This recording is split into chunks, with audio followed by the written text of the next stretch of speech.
ಯೇಸು ಕ್ರಿಸ್ತನ ಪ್ರೀತಿಯುಳ್ಳ ನಾಮದಲ್ಲಿ ವಂದಿಸಿಕೊಳ್ಳುತ್ತಾ ಸುಂದರವಾದಂತ ಈ ವಾರದ ಮೊದಲಿನಲ್ಲಿದ್ದೇವೆ. ದೇವರು ತಾನೇ ನಮಗೆ ಈ ದಿನವನ್ನ ಕೊಟ್ಟಿದ್ದಾನೆ. ಹೊಸ ವರ್ಷ ಅಂತ ಹೇಳ್ತಾ ಇದ್ದು 2026 ಕೊನೆಗೆ ವರ್ಷದ ತಿಂಗಳ ಕೊನೆಯ ವಾರಕ್ಕೆ ಸಹ ಬಂದಾಯ್ತು ನೆನೆಸ್ತೇನೆ.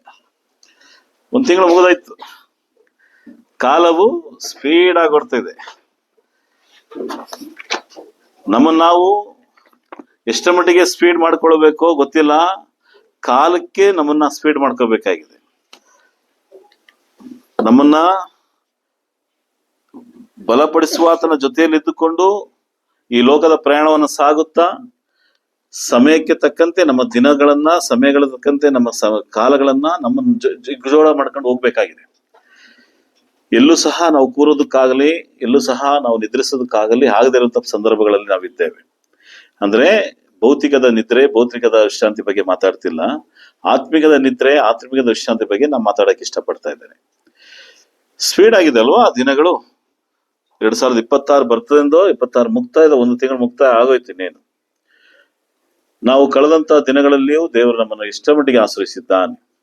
ಕ್ರಿಸ್ತನಲ್ಲಿ ಪ್ರಿಯರೇ, ನಾವು ಎಚ್ಚರಿಕೆಯಾದಂತ ದಿನಮಾನಗಳಲ್ಲಿದ್ದೇವೆ ಎಂದು ನಾನು ಬಯಸ್ತಿದ್ದೇನೆ. ಯಾಕೆಂದ್ರೆ ಕಾಲವನ್ನ ನೋಡುವುದಾದ್ರೆ, ಕಾಲಗಳಲ್ಲಿ ನಡೆಯುವಂತ ಘಟನೆಗಳನ್ನು ನೋಡುವುದಾದ್ರೆ, ನಡೆಯುವಂತ ಸನ್ನಿವೇಶಗಳು ನೋಡುವುದಾದ್ರೆ ಎಚ್ಚರಿಕೆಯಾದಂತ ಸಂದರ್ಭಗಳಿದ್ದೇವೆ. ಯಾಕೆಂದ್ರೆ ದೇಶಗಳ ಮಧ್ಯದಲ್ಲಿಯೂ, ರಾಜ್ಯಗಳ ಮಧ್ಯದಲ್ಲಿಯೂ, ಭಾಷೆಗಳ ಮಧ್ಯದಲ್ಲಿಯೂ ಅನೇಕ ರೀತಿಯಾದಂತ ಒಂದು ಅಸಮಾಧಾನಗಳ ಮಧ್ಯದಲ್ಲಿ ಬದುಕಿರುವಂತ ಸಂದರ್ಭದಲ್ಲಿ ನಾವು ಸಹ ಅದೇ ಜಾಗದಲ್ಲಿ ನಾವಿದ್ದೇವೆ. ಅಲೆಯು ನಮ್ಮ ಕಡೆ ಬೀಸೋದಕ್ಕೆ ತುಂಬಾ ದೂರ ಇಲ್ಲ. ಆ ಸನ್ನಿವೇಶಗಳ, ಸಂದರ್ಭಗಳ ಅಲೆ ನಮ್ಮ ಕಡೆ ಬೀಸೋದಕ್ಕೆ ತುಂಬಾ ದೂರ ಇಲ್ಲ, ನಮಗೂ ಬೀಸುತ್ತೆ. ಆ ಬೀಸುವಂತ ಅಲೆಗಳ ಮಧ್ಯದಲ್ಲಿ ನಾವು ಪಾರಾಗಬೇಕಾಗಿದೆ. ಇಲ್ಲಾಂದ್ರೆ ಅದರಿಂದ ಎಚ್ಚರಿಕೆಯಿಂದ ತಪ್ಪಿಸಿಕೊಳ್ಳಬೇಕಾಗಿದೆ. ನಾವು ಸಿಲುಕೊಂಡು ಆ ಒಂದು ದಿನಕ್ಕೆ, ಆ ಸಂದರ್ಭದಲ್ಲಿ ನಮ್ಮನ್ನು ನಾವು ತಪ್ಪಿಸಿಕೊಳ್ಳಲಾಗದ ರೀತಿಯಲ್ಲಿ ಇರಬಾರದು. ದೇವರು ನಮ್ಮ ಮೇಲೆ ಅಪಾರವಾದಂತ ಪ್ರೀತಿಯನ್ನಿಟ್ಟು ತನ್ನ ಒಬ್ಬನೇ ಮಗನನ್ನು ಕೊಟ್ಟಿದ್ದಾನೆ. ಯೋಹಾನ 3:16 ನಮ್ಗೆ ಗೊತ್ತಿರುವಂತ ವಾಕ್ಯದ ಭಾಗ. ಆ ಪ್ರೀತಿಯ ಸಂಕೇತವೇ ಯೇಸು ಕ್ರಿಸ್ತನ ಈ ಲೋಕದ ಬರುವಿಕೆ. ಯೇಸು ಕ್ರಿಸ್ತ ನಮ್ಮ ಮೇಲೆ ಇಟ್ಟಂತ ಅಪಾರವಾದ ಪ್ರೀತಿಯು, ತ್ಯಾಗವು, ಸಿಲುಬೆ ಮರಣ, ಇದೆಲ್ಲ ನಮಗೆ ಗೊತ್ತಿರುವಂತ ವಾಕ್ಯದ ಭಾಗ. ಈಗ ನಾವು ನೋಡಬೇಕಾದಂತ ಮುಖ್ಯವಾದಂತ ಅಂಶವೇನೆಂದ್ರೆ, ಮನುಷ್ಯನ ನೋಡುವಂತ ದಿನಗಳು ಯಾವ ರೀತಿಯಲ್ಲಿದೆ, ಆದರೆ ದೇವರು ಮನುಷ್ಯನ ನೋಡುವಂತ ದಿನಗಳು ಯಾವ ರೀತಿಯಲ್ಲಿದೆ ಅಂತ ಇವತ್ತು ನಿಮಗೆ ನೋಡುವಂತರಾಗಿದ್ದೇವೆ. ದೇವರು ಮನುಷ್ಯನ ನೋಡುವಂಥದ್ದು ಯಾವ ರೀತಿಯಲ್ಲಿದೆ, ದೇವರು ಯಾವ ರೀತಿಯಲ್ಲಿ ನಮ್ಮನ್ನ ನೋಡ್ತಾರೆ, ದೇವರು ನೋಡುವಂತ ಆ ನೋಟವನ್ನ ನಾವು ಸ್ವಲ್ಪ ಇವತ್ತು ನೋಡುವ ಪ್ರಿಯ. ನಮ್ಮ ತಂದೆ ತಾಯಿಗಳು ಮಕ್ಕಳನ್ನಾದಂತ ನಾವು ನೋಡ್ತಾ ಇರ್ತೀವಿ. ಎಷ್ಟೊತ್ತು ನೋಡ್ತೀವಿ ನಾವು ಅವ್ರನ್ನ. ಎಷ್ಟೊತ್ತು ನೋಡೋದಕ್ಕಾಗತ್ತೆ, ಎಷ್ಟೊತ್ತು ಇರಕ್ಕಾಗತ್ತೆ. ಒಂದ್ ವೇಳೆ ನನ್ನ ಮಗಳು, ನನ್ನ ಮಗನೂ ತುಂಬಾ ದೂರದಲ್ಲಿದ್ದಾಗ ಏನ್ ಮಾಡ್ತಿದ್ಯಮ್ಮ ಅಂದ್ರೆ, ಇವತ್ತಿಗೆ ಟೆಕ್ನಾಲಜಿ ಬೆಳೆದಿದೆ, ವಾಯ್ಸ್ ಕಾಲ್ ಇದೆ, ವಿಡಿಯೋ ಕಾಲ್ ಇದೆ. ನೋಡಮ್ಮ, ನಾ ಇಷ್ಟು ದೂರದಲ್ಲಿದ್ದೀನಿ, ಊರಲ್ಲಿದ್ದೀನಿ, ಈ ದೇಶದಲ್ಲಿದ್ದೀನಿ, ಈ ರಾಜ್ಯದಲ್ಲಿದ್ದೀನಿ, ಈ ಸ್ಥಳದಲ್ಲಿದ್ದೀನಿ ಅಂತ ಹೇಳಿ ನಮ್ಮ ಕೈಯಲ್ಲಿರೋ ಮೊಬೈಲ್ ಇಂದ ಏನ್ ಮಾಡ್ತೀವಿ, ಆ ಪಟ್ಟಣವನ್ನ, ಸ್ಥಳವನ್ನ ನಾವೇನ್ ತೋರಿಸ್ತೀವಿ. ಅಷ್ಟೇ ಸಾಕ? ಅದೇನ್ ಮಾಡ್ತೀವಿ, ನಾವು ನೋಡಿದಂತ ತಂದೆ ತಾಯಿಗಳಂತ ನಾವು, ಹೌದು ನನ್ನ ಮಗಳು, ನನ್ನ ಮಗ ತುಂಬಾ ದೂರದಲ್ಲಿದ್ದಾನೆ, ಅವನು ಹೇಗ್ ಬೇಕಾದ್ರೆ ಕ್ಯಾಮ್ರಾ ಏನ್ ಮಾಡ್ಬೋದು, ನೋಡಮ್ಮ ಕಾಲೇಜ್ ಹತ್ರ ಇದ್ದೀನಿ ಅಂತ ಹೇಳಿ ಕಾಲೇಜ್ ತೋರಿಸ್ಬಿಟ್ಟು ನಿಜ ಸಂಗತಿಯ ಸ್ಥಳದಲ್ಲಿ ಇರುವಂತ ತೋರಿಸ್ತಾರ ಹಿಂಗೆ? ಉದಾಹರಣೆಗೆ ಹೇಳ್ತಾ ಇದ್ದೀನಿ. ತೋರಿಸದೇ ಇರುವಂತ ಸ್ಥಳನು ಸಹ ನಾವೇನ್ ಮಾಡ್ಬೋದು, ತಂದೆ ತಾಯಿಗಳಿಗೆ ಬಚ್ಚಿಡ್ಬೋದು. ಸನ್ನಿವೇಶಗಳು ನಾವೇ ಮಾಡ್ತೀವಿ. ಸೈಲೆಂಟ್ ಆಗಿರಿ, ಅಮ್ಮ ಫೋನ್ ಮಾಡ್ತಿದ್ದಾರೆ, ಅಪ್ಪ ಫೋನ್ ಮಾಡ್ತಿದ್ದಾರೆ, ನಾನು ಇಲ್ಲಿದ್ದೀನಿ ಗೊತ್ತಿಲ್ಲ ಅಂತ ನಾವು ಕೆಲವು ಸಂದರ್ಭಗಳಲ್ಲಿ ಅದು ಬಳಸುವಂತ ಬಳಕೆ ಅದು.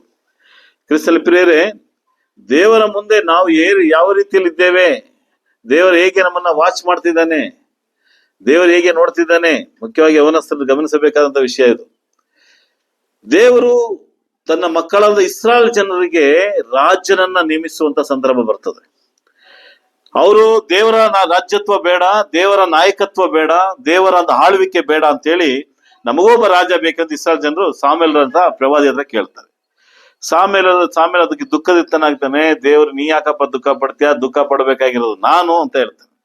ಸರಿ, ಅವರಿಗೆ ಒಬ್ಬ ರಾಜನನ್ನ ಕೊಡ್ತಾರೆ. ಅವನ ಮೊದಲನೇ ರಾಜ ಸೌಲನ ದಿನದ ನಂತರ ಅವನನ್ನ ದೇವರು ನಿರಾಕರಿಸಿದ ಮೇಲೆ, ಸೌಲನ್ ಇದ್ದಾನೆ, ಅವನನ್ನ ದೇವರು ನಿರಾಕರಿಸಿದ ಮೇಲೆ ಇನ್ನೊಬ್ಬ ರಾಜನನ್ನ ದೇವರು ಆರಿಸಿಕೊಳ್ಳುವಂತ ಸಂದರ್ಭ ಬರ್ತದೆ. ಇಲ್ಲಿ ನಾವು ಎಚ್ಚರಿಕೆಯಾಗಿ ಗಮನಿಸಬೇಕಾಗಿದೆ. ಸೌಲನನ್ನ ದೇವರು ಕೊಟ್ಟಾಗ ಆತನ ಆ ಆರಿಸುವಿಕೆ ಬೇರೆ ರೀತಿಯಲ್ಲಿತ್ತು. ನೀವೇ ಆರಿಸ್ಕೊಳ್ಳಿ, ನಿಮ್ಮ ಇಸ್ರಾಯೇಲ್ ಜನರಲ್ಲಿ ಕುಂತ್ಕೊಳ್ಳಿ, ಯಾರು ಎತ್ತರವಾಗಿದ್ದಾರೆ ಅವನ ರಾಜನಾಗಿ ಮಾಡಿ ಅಂತ ಹೇಳಿದ್ರು. ಅವನೇ ಬೆನ್ಯಾಮೀನ ಕುಲದಿಂದ ಬಂದಂತ ಸೌಲ.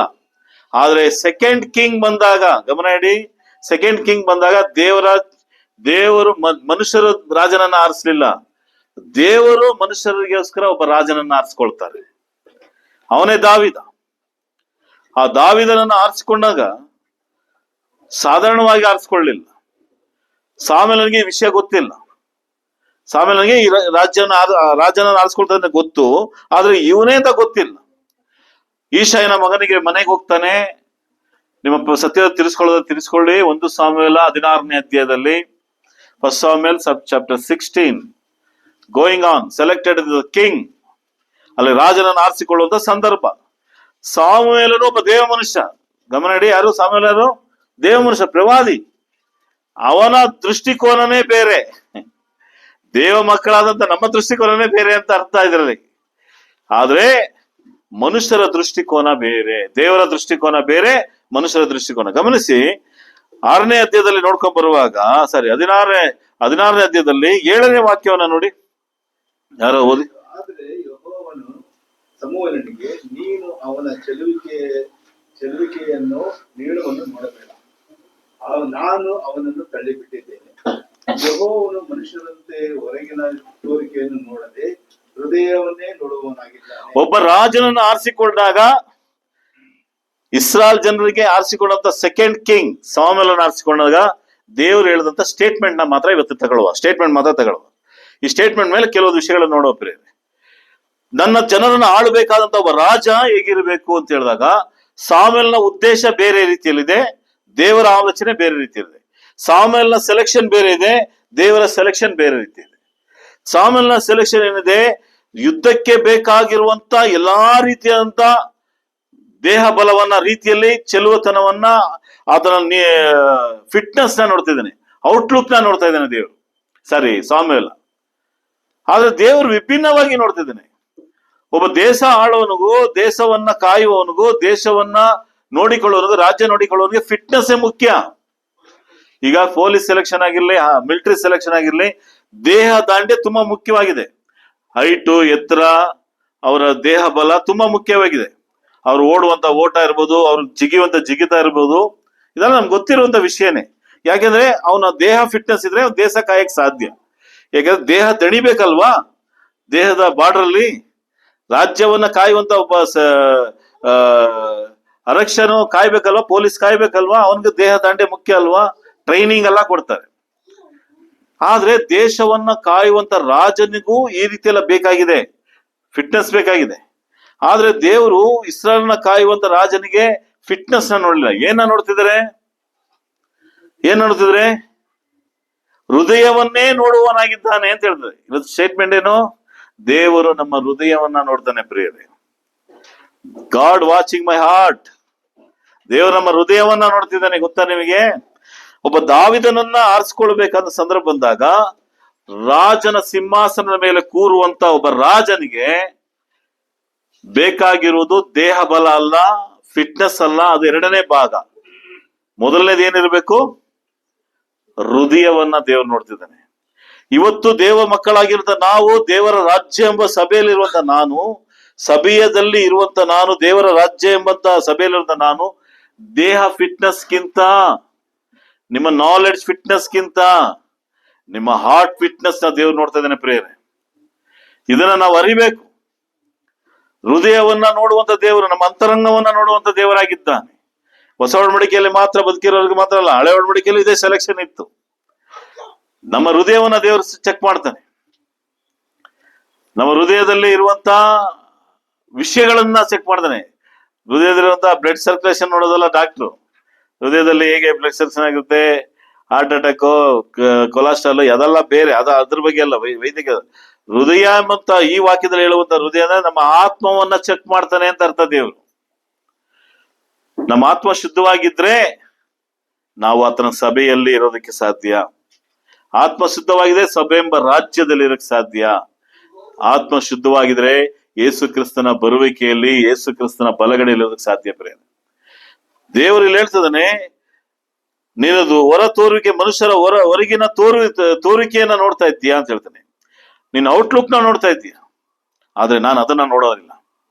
ನನ್ನನ್ನು ಆಳುವಂತ ಜನರನ್ನ, ನನ್ನನ್ನು ನಡೆಸುವಂತ ಜನರನ್ನ ನಾನು ನೋಡುವುದು ಯಾರಂದ್ರೆ ಹೃದಯವನ್ನ ನೋಡ್ತೀನಿ ಅಂತ ಹೇಳ್ತಾನೆ. ಇವತ್ತು ಸಭೆಯಲ್ಲಿರುವಂತ ದೇವರು ನಮ್ಮನ್ನ ಏನನ್ನ ನೋಡ್ತಿದ್ದಾನೆ? ಔಟ್ಲುಕ್, ಇನ್ನರ್ ಹಾರ್ಟ್, ನಮ್ಮಲ್ಲಿರುವಂತ ಅಂತರಂಗವನ್ನ ನೋಡ್ತಾ ಇದ್ದಾನ ಅಂತ ನೋಡ್ಬೇಕಾಗಿದೆ. ಕ್ರಿಸ್ತನಲ್ಲಿ ಪ್ರಿಯರೇ, ನಮ್ಗೆಲ್ಲರಿಗೂ ಗೋಚರ ಮಾಡಿಸ್ಕೊಳ್ಳುವ ಇವತ್ತಿನ ದಿನಗಳಲ್ಲಿ ದೇವರು ಈ ಚೆಕ್ ಮೈ ಹಾರ್ಟ್, ದೇವರು ನನ್ನ ಹೃದಯವನ್ನ ಚೆಕ್ ಮಾಡ್ತಾ ಇದ್ದಾನೆ, ಪರಿಶೀಲನೆ ಮಾಡ್ತಿದ್ದಾನೆ. ದೇವರು ನಮ್ಮ ಹೃದಯವನ್ನ ನೋಡಬೇಕಾದ್ರೆ ಹೃದಯವನ್ನ ನಾವು ಹೇಗೆ ಇಟ್ಕೊಂಡಿದೀವಿ, ನಮ್ಮ ಅಂತರಂಗವನ್ನ ಹೇಗೆ ಇಟ್ಕೊಂಡಿದೀವಿ, ಯಾವ ರೀತಿಯಲ್ಲಿದ್ದೀವಿ. ಇನ್ನೊಂದು ಎಚ್ಚರಿಕೆಯ ಮಾತನ್ನ ಹೇಳೋದಕ್ಕೆ ಇಷ್ಟಪಡ್ತೇನೆ, ನಿಮ್ಮ ಸತ್ಯವನ್ನು ತಿಳಿಸ್ಕೊಳ್ಳಿ. ಎರಡನೇ ಮಾತು ಏನಂದ್ರೆ, ಇಬ್ರಿಯದವರಿಗೆ ಬರೆದಂತ ಪತ್ರಿಕೆ 9ನೇ ಅಧ್ಯಾಯ 27ನೇ ವಾಕ್ಯ. ಇದೆರಡು ವಿಷಯ ನಮ್ಮ ಮೈಂಡ್ ಅಲ್ಲಿ ಯಾವತ್ತೂ ಇರಬೇಕು, ಅಚ್ಚಿಯಾಗಿರ್ಬೇಕು. 9:27. ಒಂದೇ ಸಾರಿ ಸಾಯುವುದು, ಆಮೇಲೆ ನ್ಯಾಯ ತೀರ್ಪು. ಮನುಷ್ಯರಿಗೆ ಹೇಗೆ ನೇಮಕವಾಗಿದೆ? ಸಾಕು ಬ್ರದರ್. ಮನುಷ್ಯರಿಗೆ ಏನ್ ನೇಮಕವಾಗಿದೆ? ಒಂದೇ ಸಾರಿ ಸಾಯೋದು, ಎರಡನೇದೇನು? ನ್ಯಾಯ ತೀರ್ಪು. ಇದನ್ನ ನಾವು ನಮ್ಮ ಮೈಂಡ್ ಅಲ್ಲಿ ಅಚ್ಚಿಯಾಗಿರಿಸಬೇಕು. ಒಂದು, ದೇವರು ನಮ್ಮ ಅಂತರಂಗವನ್ನ ನೋಡ್ತಾನೆ. ಎರಡನೇದು, ನಮ್ಮ ಸ್ಥಿತಿ ಏನಂದ್ರೆ ಒಂದ್ಸಾರಿ ಸಾಯೋದು, ಫಸ್ಟ್ ಡೆತ್, ನೆಕ್ಸ್ಟ್ ಜಡ್ಜ್ಮೆಂಟ್. ಸತ್ತೋದ ಮೇಲೆ ನಮ್ಮ ಜೀವಿತವನ್ನ ಮಾರ್ಪಡಿಸೋದಕ್ಕೂ ಬದಲಾವಣೆ ಮಾಡ್ಕೊಳ್ಳೋದಕ್ಕೂ ನೋ ಚಾನ್ಸ್, ಯಾವ ಚಾನ್ಸ್ ಇಲ್ಲ ಪ್ರಿಯ. ಆ ಸಂದರ್ಭ ನಮಗಿರೋದು ಈ ದೇಹದಲ್ಲಿ, ನನ್ನ ಆತ್ಮ ಇರೋವರೆಗೂ, ನನ್ನ ಅಂತರಂಗವನ್ನ ದೇವ್ರು ನೋಡುವವರೆಗೂ ಅಷ್ಟೇ. ಸತ್ತೋಯ್ತು, ಈ ದೇಹ ಮಣ್ಣಿಗೆ ಹೋಗ್ತು, ಈ ಆತ್ಮ ನನ್ನನ್ನ ಬಿಟ್ಟು ಹೋಗ್ತು ಅಂದ್ಮೇಲೆ ಡೈರೆಕ್ಟ್ ಆಗಿ ಜಡ್ಜ್ಮೆಂಟ್ ಒಳಗಡೆ ಹೋಗಿ ನಿಂತ್ಕೋತೀವಿ.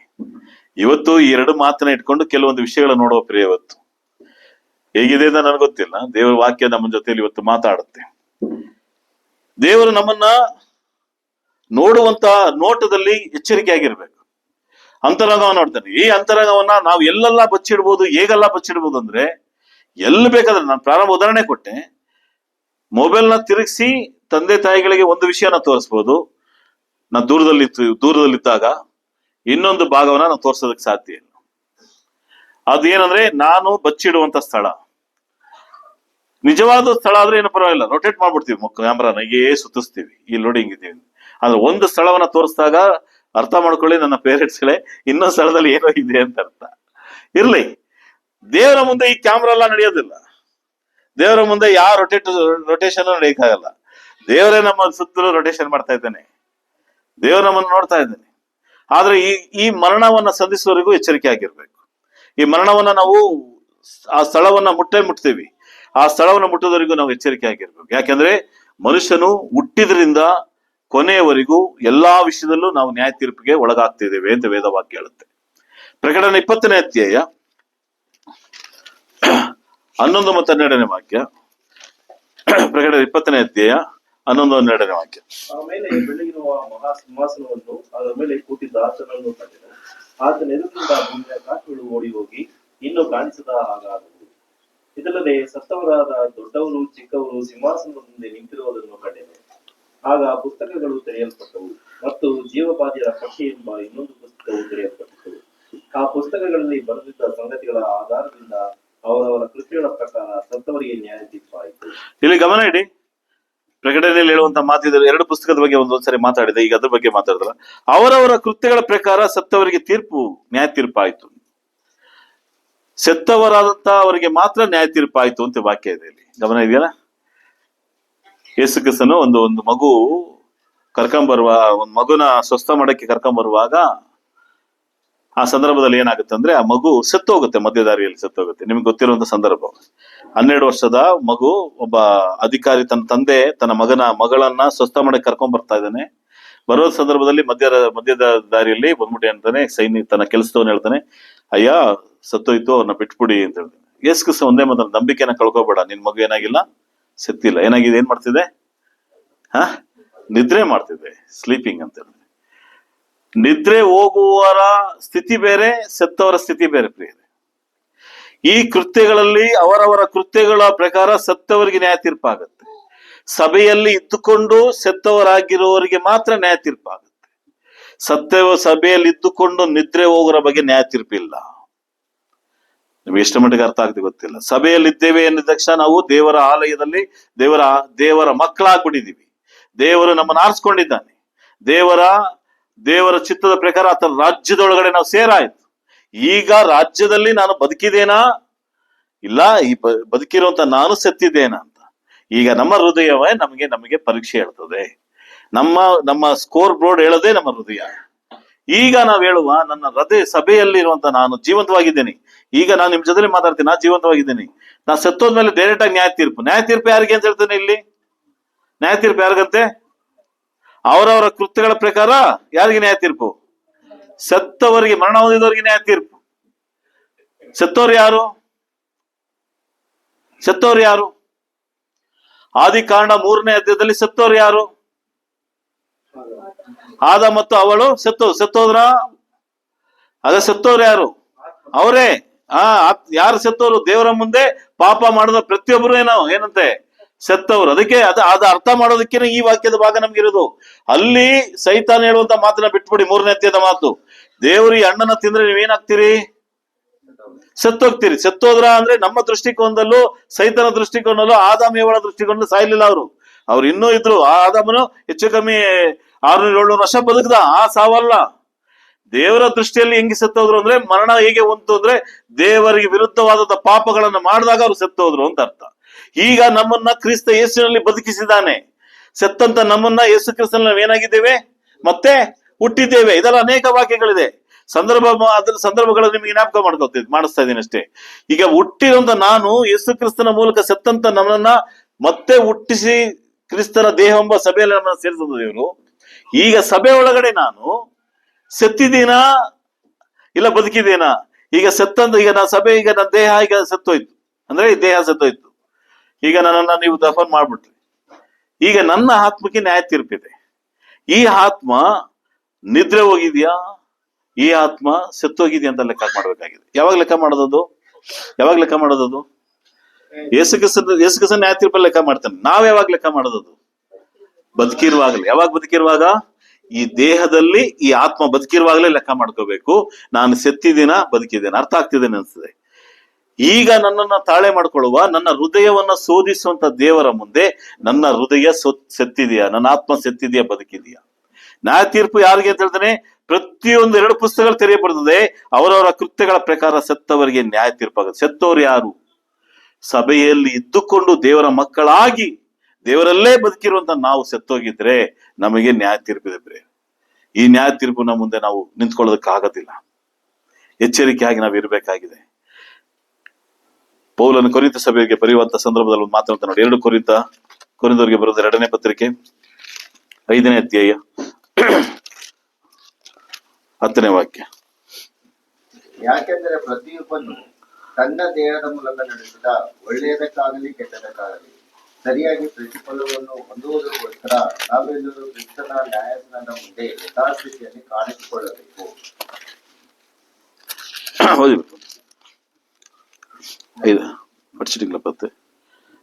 ಯಾಕೆಂದ್ರೆ ಮತ್ತೆ ಒಂದ್ಸರಿ. ಪ್ರತಿಯೊಬ್ಬನು ತನ್ನ ದೇಹದ ಮೂಲಕ ನಡೆಸಿದ ಒಳ್ಳೆಯದಕ್ಕಾಗಲಿ ಕೆಟ್ಟದಕ್ಕಾಗಲಿ ಸರಿಯಾಗಿ ಪ್ರತಿಫಲವನ್ನು ಹೊಂದುವುದಕ್ಕೋಸ್ಕರ ನಾವೆಲ್ಲರೂ ಕ್ರಿಸ್ತನ ನ್ಯಾಯಾಸನದ ಮುಂದೆ ಯಥಾಸ್ಥಿತಿಯಲ್ಲಿ ಕಾಣಿಸಿಕೊಳ್ಳಬೇಕು. ಹಂಗಂದ್ರೆ ಏನರ್ಥ? ಏನ್ ಹೇಳ್ತಾನೆ ಪೌಲನು ಇಲ್ಲಿ ಕೊರಿಂಥ ಸಭೆಯವರಿಗೆ? ಜಡ್ಜ್ಮೆಂಟ್ ಅಲ್ಲಿ ನೀವು ನಿಲ್ಬೇಕಾಗತ್ತೆ. ಆ ನಿಲ್ಲುವಿಕೆ ಯಾವ ರೀತಿಯಲ್ಲಿದೆ? ದೇಹದಲ್ಲಿ ಮಾಡಿದಂತ ಒಳ್ಳೇದಾಗಲಿ ಕೆಟ್ಟದಾಗಲಿ, ಒಳ್ಳೆಯದಾಗಲಿ ಅವರಿಗೆ ನ್ಯಾಯ ತೀರ್ಪಿಲ್ಲ. ಅವ್ರಿಗೆ ಹಾಗೆ ಜಡ್ಜ್ಮೆಂಟ್ ಒಳ್ಳೇದಂದ್ರೆ ಪಾಸ್ ನನಗೆ ನಾವೇನೇನ್ ಪಾಸ್ ಅಂತ ಹೇಳೋದೇನಿದೆ? ಫೇಲ್ ಆದವನಿಗೆ ಯಾವ್ದ್ರಲ್ಲಿ ಫೇಲ್ ಅಂತ ಹೇಳ್ಬೇಕಲ್ವಾ, ಬೇಡವಾ? ಈಗ ನೀವು ಮಕ್ಕಳು ಹೋದಾಗ ಮಾರ್ಕ್ಸ್ ಕಾರ್ಡ್ ಅಲ್ಲಿ ಪಾಸ್ ಆಗಿದ್ದಾರೆ ಅಂದಾಗ ನಾವು ಏನ್ ಮಾಡ್ತೀವಿ? ಜಸ್ಟ್ ಪಾಸ್ ಆಯ್ತು, ಮುಗೀತು, ಸಂತೋಷ. ಫೇಲ್ ಆಗಿದೆ ಅಂದಾಗ ಏನ್ ಮಾಡ್ತೀವಿ?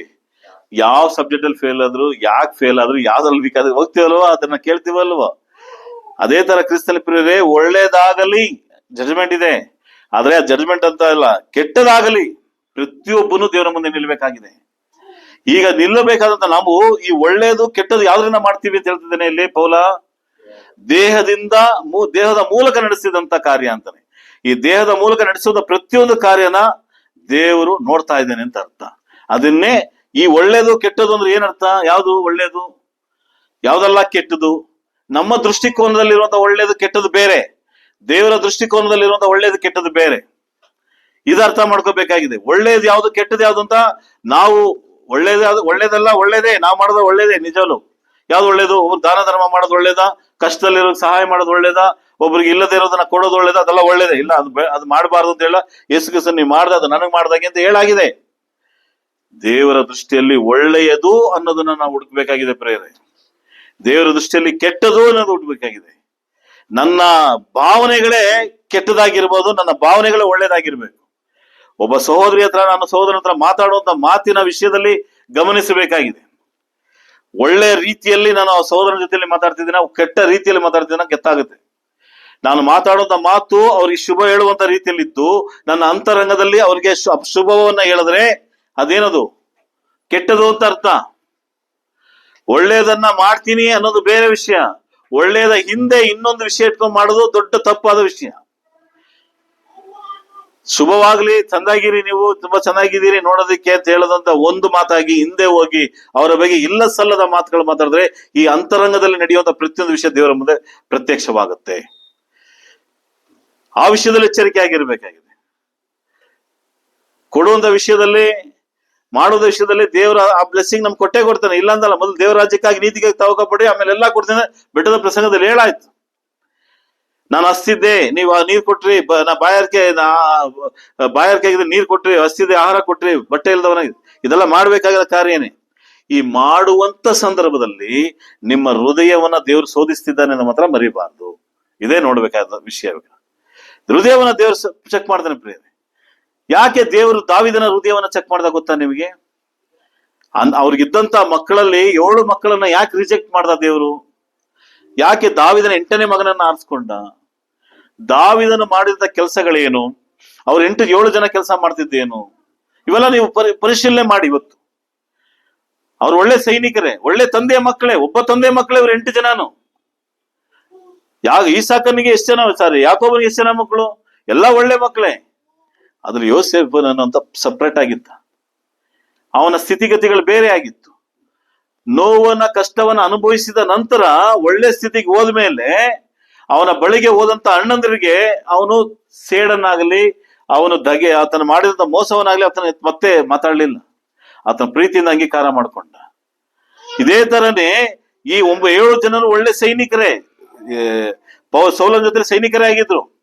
ಆದ್ರೆ ದಾವೀದನು ಕುರಿಗಳನ್ನು ಮೇಯಿಸುವಾಗಲೂ, ಕುರುಬನಾಗಿದ್ದಾಗಲೂ, ಚಿಕ್ಕವನಾಗಿದ್ರು ಸಹ ದೇವರ ಮೇಲೆ ನಂಬಿಕೆ. ಅದೆಲ್ಲಿ ಕಾಣಿಸ್ತಂದ್ರೆ ಗೊಲಿಯಾತನ ಬಳಿಗೆ ಹೋದಾಗ ಕಾಣಿಸ್ತದೆ. ನೀವು ಓದ್ಬೇಕು. ನೀವು ಗೊಲಿಯಾತನ ಬಳಿಗೆ ಹೋದಾಗ ಅಲ್ಲಿ ಆತನ ಮಾತಾಡುವಂತ ಒಂದು ಸಂಭಾಷಣೆ ಇದೆ. ಯಾರ್ದು? ದಾವೀದನ ಸಂಭಾಷಣೆ ಇದೆ. ಆ ಸಂಭಾಷಣೆಯನ್ನ ಓದ್ತಾ ಗೊತ್ತಾಗುತ್ತೆ ಅವನು ದೇವರ ಮೇಲೆ ಎಷ್ಟರ ಮಟ್ಟಿಗೆ ನಂಬಿಕೆ ಇಟ್ಟಿದ್ದ. ಎಲ್ಲರೂ ಆ ಗೊಲಿಯಾತನನ್ನ ಎದುರಿದ್ರು. ಸೌಲನೇ ಎದುರ್ದ, ಸೈನ್ಯವೇ ಎದುರ್ತು, ರಾಜ್ಯವೇ ಎದುರ್ತು. ಒಬ್ಬ ಸಿಕ್ಕ ಹುಡುಗನಾದಂತ ಯೌವನಸ್ಥ ಹುಡುಗನಾದ ದಾವೀದನ ಎದುರಲಿಲ್ಲ. ಕಾರಣ ಏನು ಗೊತ್ತಾ? ದಾವೀದನಿಗೆ ದೇವರು ಬಲಪಡಿಸಿದಂತ ವಿಷಯಗಳನ್ನ ಆತ ಹೃದಯದಾಳಲ್ಲಿ ಇಟ್ಕೊಂಡಿದ್ದ. ನಾನು ಕುರಿಗಳ ಮೇಯಿಸುವಾಗ ಕರಡಿಗಳಿಂದಲೂ ಏನ್ ಮಾಡ್ತೇನೆ, ಇದುಗಳಿಂದ, ಸಿಂಹಗಳಿಂದ ತಪ್ಪಿಸ್ತೆ ಅಂತ ಹೇಳ್ತಾನೆ.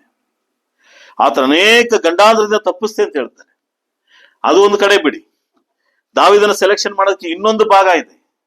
ಆತನು ರಾಜ್ಯವನ್ನ ಆಳುವಾಗ ಸ್ವಂತ ಮಗನು, ಸ್ವಂತ ಮಾವ ಸೌಲನು ಬಂದಾಗ, ಆತನ ಸೌಲನನ್ನ 2 ಸಾರಿ ದೇವರಿಗೆ ಆತನ ಕೈಗೆ ಒಪ್ಪಿಸಿ ಕೊಟ್ಟಾಗ ಅವನು ಯಾವ ಕಾರಣಕ್ಕೂ ಸಹ ಸೌಲನನ್ನ ಕೊಲ್ಲಿಲ್ಲ. ಯಾಕೆಂದ್ರೆ ದಾವೀದನಿಗೆ ಗೊತ್ತಿತ್ತು ಈ ಸೌಲ ರಾಜನು ದೇವರಿಂದ ಅಭಿಷೇಕಿಸಲ್ಪಟ್ಟವನು ಅಂತ ಗೊತ್ತಿತ್ತು. ಅವನ ತುದಿಯ ಬಟ್ಟೆಯನ್ನ ಕತ್ತರಿಸೋದಕ್ಕೂ ಅವನು ಏನ್ ಮಾಡ್ತಿದ್ದ? ನಾಚಿಕೆ ಪಟ್ಟ ದಾವೀದ. ನಾನು ಅದನ್ನು ಕತ್ತರಿಸಬಾರ್ದು ಅಂತ ಹೇಳಿದಂದ್ರೆ ಲೆಕ್ಕ ಹಾಕೊಳ್ಳಿ ಎಷ್ಟರ ಮಟ್ಟಿಗೆ ದೇವರಿಗೆ ಅಂತರಂಗವನ್ನ ಒಪ್ಪಿಸಿದ ದಾವೀದ. ಅವನೇ ಹೇಳೋದು 103ನೇ ಕೀರ್ತನೆ, ನನ್ನ ಮನೆಯೇ ಯೆಹೋವನನ್ನ ಕೊಂಡಾಡು ಅಂತ. ಕ್ರಿಸ್ತನ ಪ್ರಿಯರೇ, ನಮ್ಮ ಹಾರ್ಟ್ ತುಂಬಾ ಕೇರ್ಫುಲ್ ಆಗಿ ನೋಡ್ಕೋಬೇಕಾಗಿದೆ. ಜಡ್ಜ್ಮೆಂಟ್ ಇರೋದು ಹಾರ್ಟ್ಗೆ, ನನ್ನ ದೇಹಕ್ಕಲ್ಲ. ಈ ದೇಹ ಹೇಗಾದ್ರೂ ಆಗ್ಬಿಡ್ಲಿ, ಏನು ಯೋಚನೆ ಮಾಡ್ಬೇಡಿ ನೀವು. ಈ ದೇಹ ಯಾವತ್ತಿದ್ರು ಮನೆಗೆ ಹೋಗೋದು. ಯಾರೋ ಒಬ್ಬ ಹೇಳ್ತಿದ್ರು, ಬೆಳಗ್ಗೆ 5 ಗಂಟೆಗೆ ಎದ್ದು ಓಡಿ ದೇಹಕ್ಕೆ ಸಂಬಂಧಪಟ್ಟಂತ ಆರ್ಥಿಕದ ಆಹಾರವನ್ನು ತಿನ್ನಿ, ಒಳ್ಳೆ ಎಕ್ಸರ್ಸೈಸ್ ಮಾಡಿ, ಹೇಗೆ ಅಂತ ಹೇಳಿ, ಹೇಗಿದ್ರು ಈ ಕೊನೆಯಲ್ಲಿ ಏನ್ ಹೇಳ್ತಾರೆ, ಹೇಗಿದ್ರು ನೀವು ಸಾಯ್ತೀರಿ ಅಂತ ಹೇಳ್ತಾರೆ. ಅದಕ್ಕೋಸ್ಕರ ಹಂಗಲ್ಲ ಇರಬಾರ್ದಲ್ಲ, ಇಷ್ಟ ಬಂದಂಗೆ ಇರಬಾರ್ದು. ದೇಹ ದಂಡ ತುಂಬಾ ಮುಖ್ಯನೇ. ಕ್ರಿಸ್ತನಲ್ಲಿ ಪ್ರಿಯರೇ, ನ್ಯಾಯ ತೀರ್ಪಿನ ವಿಷಯದಲ್ಲಿ ನಾವು ಎಚ್ಚರಿಕೆ ಆಗಿರ್ಬೇಕಾಗಿದೆ. ಯೋಹಾನ ಹೇಳ್ತಾರೆ, 1 ಯೋಹಾನ 2ನೇ ಅಧ್ಯಾಯ 28ನೇ ವಾಕ್ಯ ನೋಡಿ. ಯೋಹಾನ ಬರೆದಂತ 1 ಯೋಹಾನ 2ನೇ ಅಧ್ಯಾಯ 1 ಯೋಹಾನ 2 அதிகாரம் 28 வசனம் வாசிங்க.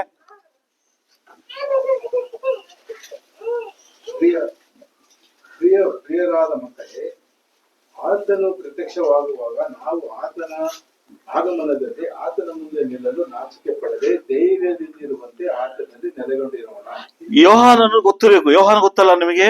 ಯಾರು ಯೋಹಾನ? ದೇವರಿಗೆ ಪ್ರಿಯನಾದಂತ ಶಿಷ್ಯ. ಈ ದೇವನ ಎದೆ ಮೇಲೆ, ಯೇಸು ಕ್ರಿಸ್ತನ ಎದೆ ಮೇಲೆ ಒರಗಿದಂತ ಶಿಷ್ಯ. ಯೇಸು ಕ್ರಿಸ್ತನ ತಾಯಿಯನ್ನ ಅವ್ರ ಯೋಗಕ್ಷೇಮ ನೋಡಿಕೊಳ್ಳಬೇಕಂದ್ರೆ ವಹಿಸಿಕೊಂಡಂತ ಶಿಷ್ಯ. ತುಂಬಾ ಯೌವನ ಶಿಷ್ಯ, ಕೊನೆಯಲ್ಲಿ ಸತ್ತಂತ ಕೊನೆ ಶಿಷ್ಯನು ಇವನೇ ಚರಿತ್ರೆ ಪ್ರಕಾರ. ಈ ಯೋಹಾನನು ಬರೆದಂತ ಪುಸ್ತಕಗಳಲ್ಲಿ 3 ಪತ್ರಿಕೆಗಳನ್ನ, 1 ಪ್ರಕಟಣೆಯನ್ನ, 1 ಸುವಾರ್ತೆಯನ್ನ ಬರೀತಾನೆ. ಈ ಪ್ರಕಟಣೆ ಬರೆಯುವಾಗ ಸ್ವಲ್ಪ ಗಮನ ಇಡಿ. ಸಾರಿ, ಈ ಒಂದು ಸುವಾರ್ತೆ ಪುಸ್ತಕ ಮೊದಲನೇ ಪತ್ರಿಕೆಯನ್ನು ಬರೆಯುವಾಗ ಇಲ್ಲಿ ಒಂದು ಒಳ್ಳೆ ಮಾತಿದೆ. ಏನ್ ಮಾತಿದೆ ಗಮನ ಇಟ್ಟು ನೋಡಿ. ನಿಮ್ಮ ಪುಸ್ತಕ, ನಿಮ್ಮ ಸತ್ಯವೇದ ಸ್ವಲ್ಪ ಆ ಕಡೆ ನೋಡಿ. ಪ್ರಿಯರಾದ ಮಕ್ಕಳೇ ಅಂತ ಹೇಳ್ತಾನೆ, ಲವಿಂಗ್ ಚಿಲ್ಡ್ರನ್ಸ್ ಅಂತ ಹೇಳ್ತಾನೆ, ಪ್ರಿಯ ಮಕ್ಕಳೇ ಅಂತ ಹೇಳ್ತಾನೆ. ಯಾರಿಗೆ ಪ್ರಿಯವಾದಂತ ಮಕ್ಕಳಿಗೆ? ಯೋಹಾನನ ಮೂಲಕ ದೇವರಿಗೆ ನಮಗೆ ತೋರಿಸ್ತಾನೆ, ಪ್ರಿಯರಾದ ಮಕ್ಕಳೇ. ಈಗೇನಂತೆ, ಆತನು ಯಾರು? ಯೇಸು ಕ್ರಿಸ್ತನ ಪ್ರತ್ಯಕ್ಷನಾಗುವಾಗ ನಾವು ಆತನ ಏನ್ ಮಾಡ್ಬೇಕಂತೆ? ಹಾ ಆತನ ಮುಂದೆ ನಿಲ್ಲಲು ಹಾ ನಾಚಿಕೆ ಪಡದೆ. ಯಾರ ಮುಂದೆ ನಿಂತ್ಕೊಳ್ಳೋದಕ್ಕೆ ನಾಚಿಕೆ ಪಡದೆ ಧೈರ್ಯದಿಂದಿರುವಂತೆ ಆತನಲ್ಲಿ ಏನಲ್ಲಿ. ಹಂಗಾದ್ರೆ ಈ ವಾಕ್ಯ ನಿಮ್ಗೆ ಎಲ್ಲಿ ಕನ್ವೆಂಟ್ ಆಗುತ್ತೆ ಗೊತ್ತಾ? ಈ ವಾಕ್ಯ ಎಲ್ಲಿ ಕನ್ವೆಂಟ್ ಆಗುತ್ತೆ? ಯೇಸು ಕ್ರಿಸ್ತನ ಸೆಕೆಂಡ್ ಕಮ್ಮಿಂಗ್ ಅಲ್ಲಿ, ಯೇಸು ಕ್ರಿಸ್ತನ ಬರುವಾಗ, ನನ್ನ ಪ್ರಿಯ ಮಕ್ಕಳೇ, ಆತನ ಬರುವಾಗ ಆತನ ನೀವು ವೆಲ್ಕಮ್ ಮಾಡುವಾಗ ನೀವೇನ್ ಮಾಡಬಾರ್ದು? ಆತನ ಮುಂದೆ ನಾಚಿಕೆ ಪಡದೆ. ಈ ನಾಚಿಕೆ ಪಡದೆ ಎಂಬಂತ ವಾಕ್ಯದ ಭಾಗ ಇನ್ನೆಲ್ಲಿ ನೋಡ್ತೀವಿ? ಎಲ್ಲಿ ನೋಡಿದ್ದೀವಿ ನಾವು? ಆದಿಕಾಂಡ 2ನೇ ಅಧ್ಯಾಯದ ಸಾರಿ 3ನೇ ಅಧ್ಯಾಯದ ಕೊನೆ ಭಾಗದಲ್ಲಿ ನೋಡ್ತೀವಿ. ಏನಾಯ್ತು ಅವ್ರಿಗೆ? ಹಣ್ಣು ತಿಂದಿದ ತಕ್ಷಣ ನಾಚಿಕೆ ಬಂತು. ಏನಾಗಿತ್ತು ಅವ್ರಿಗೆ? ಬೆತ್ತಲಾಗಿದ್ರಂತ. ಓದ್ತೀರಾ? ನಿಮ್ಗೆ ಜ್ಞಾಪಕ ಮಾಡ. ಆದಿಕಾಂಡ 3ನೇ ಅಧ್ಯಾಯ ಗಮನ ನೋಡಿ.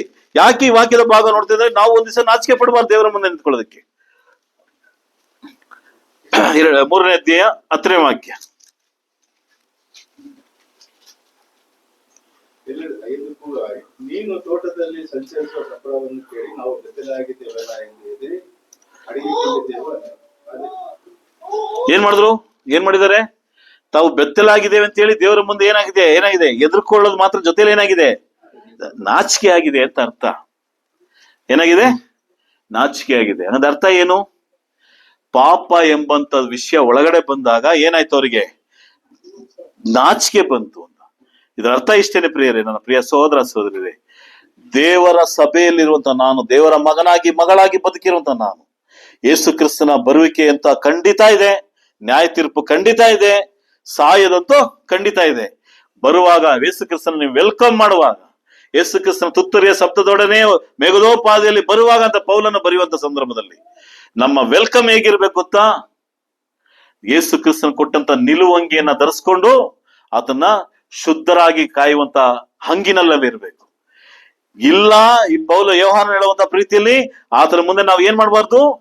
ತಲೆ ಬಗ್ಗಿಸ್ಕೊಂಡು ಇನ್ನೊಬ್ಬರ ಮುಂದೆ ಹಿಂದೆ ನಿಂತ್ಕೊಂಡು, ಇಲ್ಲಾಂದ್ರೆ ಅಲ್ಲಿಂದ ಓಡೋಗ್ಬಿಟ್ಟು ನಾಚಿಕೆ ಪಡುವ ರೀತಿಯಲ್ಲಿ ಇರ್ಬೋದು. ಯೋಹಾನ ಹೇಳ್ತಾರೆ, ನಾ ಹೇಳ್ತಾ ಇಲ್ಲ ಮಾತು. ಯಾರು ಹೇಳ್ತಾ ಇರೋದು?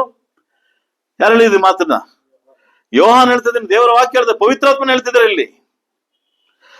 ಆತನ ಆಗಮನದಲ್ಲಿ ಆತನ ಮುಂದೆ ನೀವು ನಿಲ್ಲಲು ಏನ್ ಮಾಡಬಾರ್ದು? ನಾಚಿಕೆನೇ ಪಡಬಾರ್ದು. ಅನ್ನೋದ ಅರ್ಥ ಏನು? ನಾಚಿಕೆ ಪಡಬಾರ್ದು. ಯೇಸು ಕ್ರಿಸ್ತನ ಮುಂದೆ ನಾಚಿಕೆ ಏನಿದೆ?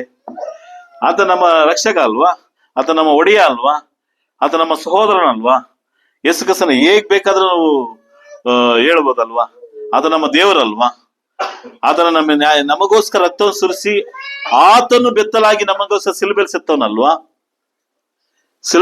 ಸಿಲುಬೆಯಲ್ಲಿ ಆತನು ನೇತಾಡುವಾಗ ಆತನ ಬಟ್ಟೆಯ ಚೀಟಿ ಹಾಕಲ್ಪಡ್ತು ಅಂತ ವೇದ ವಾಕ್ಯ ಹೇಳ್ತದೆ. ಅಷ್ಟು ಅವಮಾನ ಪಟ್ಟಂತ ಯೇಸು ಕ್ರಿಸ್ತನ ಮುಂದೆ ನಾನ್ಯಾಕೆ ಅವಮಾನ ಪಡ್ಬೇಕು ಕ್ರಿಸ್ತನಲ್ಲಿ ಪ್ರಿಯರೇ? ನಾನ್ಯಾಕೆ ಆತನ ಮುಂದೆ ನಾಚ್ಕೋಬೇಕು? ನಾವು ಏನಕ್ಕೆ ನಾಚ್ಕೋತೀವಿ ಹೇಳಿ? ಅನೇಕವಾಗಿ ನಾಚ್ಕೊಳ್ಳೋದು ಏನಕ್ಕೆ? ಕೆಲವೊಂದು ತಪ್ಪುಗಳು ಮಾಡಿದಾಗ ನಾವು ನಾಚ್ಕೋತೀವಿ.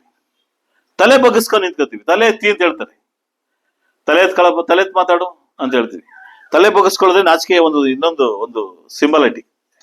ತಲೆ ಬಗ್ಸಿದ್ರೆ ಏನಂದ್ರೆ ಟೀಚರ್ಸ್ ಕರೆಕ್ಟ್ ಅಲ್ವಾ? ನಿಮ್ ಸ್ಟೂಡೆಂಟ್ಗೆ ತಲೆ ಬಗ್ಸಿದಾಗ ಏನಂದ್ರೆ ತಪ್ಪು ಮಾಡಿದ್ದಾನೆ, ನಾಚ್ಕೋತಿದ್ದಾನೆ, ಅವನೇನೋ ಅವಮಾನ ಆಗಿದೆ, ನಾಚ್ಕೋತಿದ್ದಾನೆ. ನಾವು ಯೇಸು ಕ್ರಿಸ್ತನ ಮುಂದೆ ತಲೆ ಬಗ್ಗಿರಬಾರದು ಪ್ರಿಯರೇ.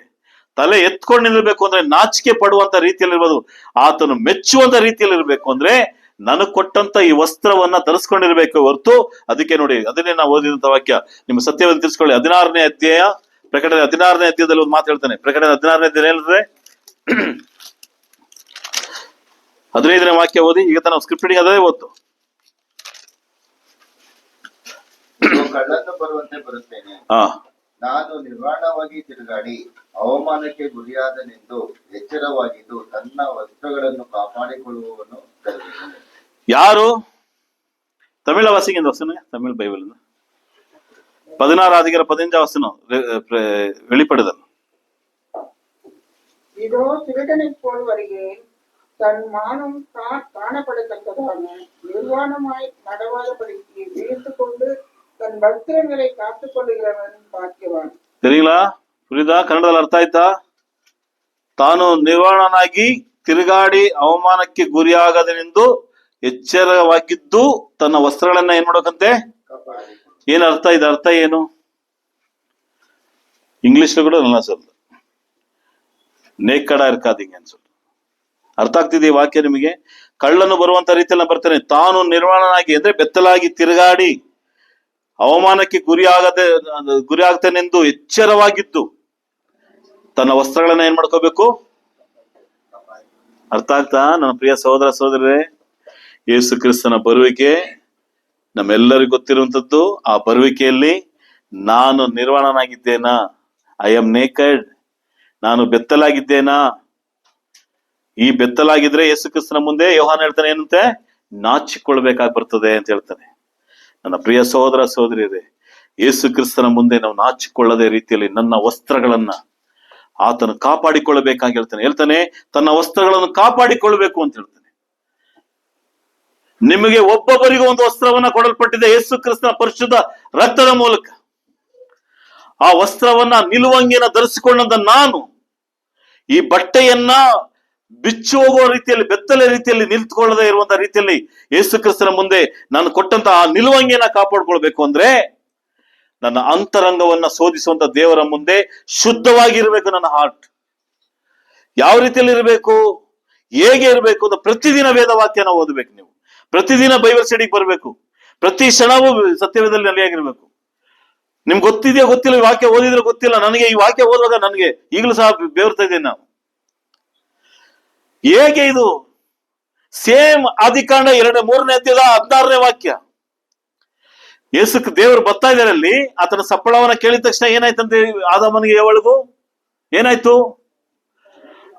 ಔಸ್ಕೋತದೆ, ಹೆದರ್ತಾ ಇದ್ದಾರೆ. ಯಾಕೆ? ಅದಕ್ಕೂ ಮುಂಚೆ ಇಲ್ಲದ ಇರುವಂತ ಹೆದರಿಕೆ, ಅದಕ್ಕೂ ಮುಂಚೆ ಇಲ್ಲದಂತ ನಾಚಿಕೆ, ಅದಕ್ಕೂ ಮುಂಚೆ ಇಲ್ಲದಂತ ಅಪನಂಬಿಕೆ, ಅಧೈರ್ಯ. ಈಗ ಯಾಕೆ ಧೈರ್ಯ ಕಳ್ಕೊಂಡ್ರು? ಈಗ ಯಾಕೆ ನಾಚಿಕೆ ಬಂತು? ಈಗ ಯಾಕೆ ಹೆದರಿಕೆ ಬಂತು? ಏನಾಯ್ತು? ತಾವು ಏನಾಗಿದ್ದೇವೆ ಅಂತ ಗೊತ್ತಾಯ್ತು. ಫಸ್ಟ್ ಅವ್ರಿಗೆ ಹಣ್ಣನ್ನ ತಿಂದಿದ ತಕ್ಷಣ ಬೆತ್ತಲಾಗಿದ್ದೇವೆ ಅಂತ. ಯಾವತ್ತು ಬೆತ್ತಲೆ ಅಂತ ಪದದ ಹಿಂದೆ ಏನಿದೆ ಗೊತ್ತಾ ಪ್ರಿಯರೇ? ಪಾಪ ಅಡಗಿದೆ ಅಂತ ಅರ್ಥ. ಬೆತ್ತಲೆ ಹಿಂದೆ ಏನಿದೆ? ಪಾಪ. ನಿಮ್ಗೆ ಅರ್ಥ ಮಾಡ್ಕೊಳ್ಳೋದಕ್ಕೆ ಕೇಳೋದಾದ್ರೆ ದೇಹದ ಬೆತ್ತಲೆ ಬಗ್ಗೆ ನಾ ಮಾತಾಡ್ತಿಲ್ಲ, ಆತ್ಮಿಕದ ಬೆತ್ತಲೆ ಬಗ್ಗೆ ಮಾತಾಡ್ತಿದ್ದೀನಿ. ದೇವರು ಅದಕ್ಕೂ ಮುಂಚೆ ಆದಾಮನನ್ನ ಏವಳನ್ನ ಬೆತ್ತಲೆ ನೋಡಲ್ವಾ? ಉಂಟು ಮಾಡಿದ ದೇವರಲ್ವಾ? ತನ್ನ ಕರಗಳಿಂದ ತನ್ನ ಶರೀರವನ್ನು ಉಂಟು ಮಾಡಿದ ಯಾರು? ತಂದೆಯಾದ ದೇವರಲ್ವಾ? ಅವಳನ್ನ ಉಂಟು ಮಾಡಿದ ದೇವರಲ್ವಾ? ಬಟ್ ಅವರ ಮುಂದೆ ದೇಹವನ್ನ ತೋರಿಸ್ಕೊಳ್ಳೋದಕ್ಕೆ, ಅವರ ಮುಂದೆ ಧೈರ್ಯವಾಗಿ ನಿಲ್ಲೋದಕ್ಕೆ ಕಾರಣ, ಹೆದರಿಕೆ ಏನು? ಕಾರಣ ಬೆತ್ತಲೆ ಅಲ್ಲ, ಪಾಪ. ಸಿನ್ನಲ್ಲಿ ಒಳಗಡೆ ಪಾಪ, ದೇವರಿಗೆ ಅವಿದ್ಯವಾಗಿ ನಡೆದಂತ ಕಾರ್ಯ. ಪಾಪ ಬೆತ್ತಲಾಗಿ ಕಾಣಿಸ್ತವರಿಗೆ. ಇಲ್ಲೂ ಅದನ್ನೇ ಹೇಳ್ತಾನೆ ಯೋಹಾನ ಹೇಳ್ತಾನೆ. 1 ಯೋಹಾನದಲ್ಲಿ ದೇವರ ಯೇಸು ಕ್ರಿಸ್ತನ 2ನೇ ಆಗಮನದಲ್ಲಿ ನಾಚಿಕೆ ಇಲ್ಲದ ರೀತಿಯಲ್ಲಿ. ಅಂದ್ರೆ ನಾಚಿಕೆ ಯಾವಾಗ ಬರೋದು ನಮಗೆ? ಯಾವಾಗ ನಾಚಿಕೆ ಬರ್ತದೆ ಹೇಳಿ? ಈಗ ಸಾಧಾರಣವಾಗಿ ಯಾವಾಗ ನಾಚಿಕೆ ಬರ್ತದೆ? ಬಟ್ಟೆ.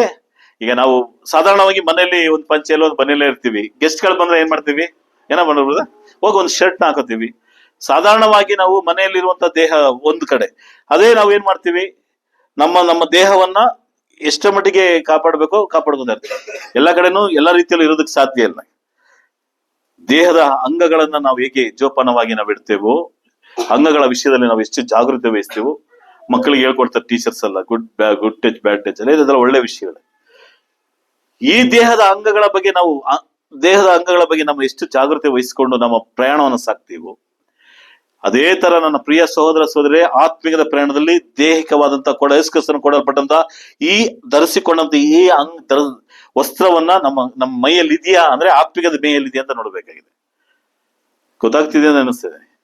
ಅದಕ್ಕೆ ಹೇಳ್ತಾನೆ, ನೀವು ದೇವರ ಮುಂದೆ ನಿರ್ವಾಣವಾಗಿ ತಿರುಗಾಡಿ ಅವಮಾನಕ್ಕೆ ಗುರಿಯಾಗದನೆಂದು ಎಚ್ಚರವಾಗಿದ್ದು ತನ್ನ ವಸ್ತ್ರಗಳನ್ನ ಏನ್ ಮಾಡ್ಕೊಳ್ಬೇಕು. ಹಂಗಂದ್ರೆ ಏನರ್ಥ? ನಿಮ್ಮ ವಸ್ತ್ರವನ್ನ ಕಾಪಾಡ್ಕೊಳ್ಳಕ್ಕೆ ನೀವು ಕಾಪಾಡ್ಕೊಳ್ಳಿಲ್ಲ ಅಂದ್ರೆ ಏನರ್ಥ? ನಿಮ್ಮ ವಸ್ತ್ರವನ್ನ ಬೇರವನ್ನು ಕಿತ್ಕೊಂಡು ಹೊಂಟೋಗ್ಬಿಡ್ಬಾರ್ದು. ಬೇರವನ್ನು ಕಿತ್ಕೊಳ್ಳೋದಕ್ಕೆ ಏನ್ ಮಾಡ್ಬಾರ್ದು? ವಸ್ತ್ರವನ್ನ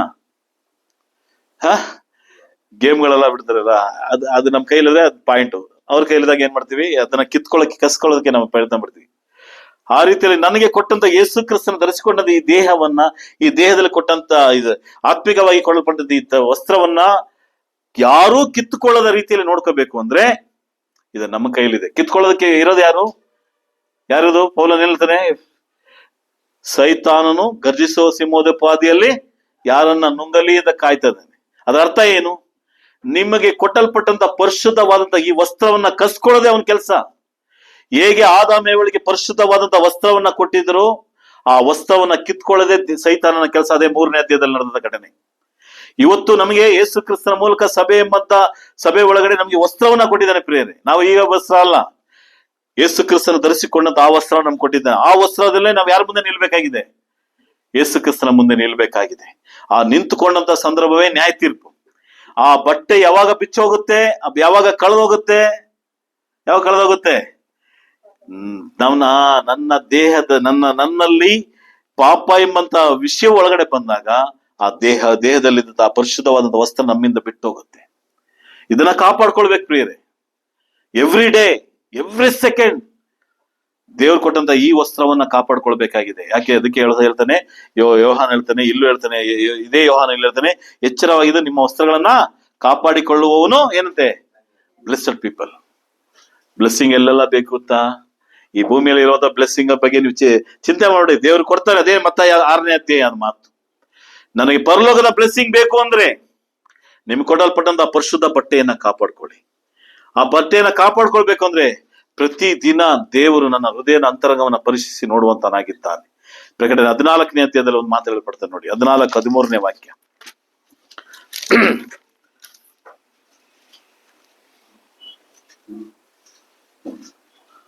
ಪರಲೋಕದಿಂದ ಒಂದು ಶಬ್ದವು ನನಗೆ ಕೇಳಿಸಿತು. ಅದು ಹಿಂದಿನಿಂದ ಕರ್ತನ ಭಕ್ತರಾಗಿ ಸಾಯುವವರು ಧನ್ಯರು ಎಂಬುದಾಗಿ ಬರೆ ಎಂದು ನನಗೆ ಹೇಳಿತು. ಅದಕ್ಕೆ ಆತ್ಮನು, ಹೌದು, ಅವರು ಧನ್ಯರೇ, ಅವರ ಕಷ್ಟ ತೀರಿತು, ಅವರಿಗೆ ವಿಶ್ರಾಂತಿ ಆಗುವುದು, ಅವರ ಸುಕೃತ್ಯಗಳು ಅವರೊಡನೆ ಬರುವವು ಎಂದು ಹೇಳುತ್ತಾನೆ. ಇಲ್ಲಿ ಗಮನ ಇಟ್ಟಿದ್ದೀರಾ? ಎಷ್ಟು ವಿಷಯಗಳು ಅಡಗಿದೆ ಅದು 3ನೇ ವಾಕ್ಯದಲ್ಲಿ. ಯೋಹಾನ ಕೈಯಲ್ಲಿ ದೇವರ ವಾಕ್ಯ ಬರೆಯಲ್ಪಡ್ತಾ ಇದೆ. ಯಾರಂತೆ ಧನ್ಯರು? ಯಾರಂತೆ ಬ್ಲೆಸ್ಸಡ್ ಪೀಪಲ್ಸ್? ಕರ್ತನ ಭಕ್ತರಾಗಿ ಸಾಯುವವರು. ನಾವೇನಕ್ಕೆ ಸಾಯ್ಬೇಕು ಪ್ರಿಯರೇ? ಭಕ್ತರಾಗಿ ಸಾಯ್ಬೇಕು. ಭಕ್ತರಂದ್ರೆ ಯಾರು?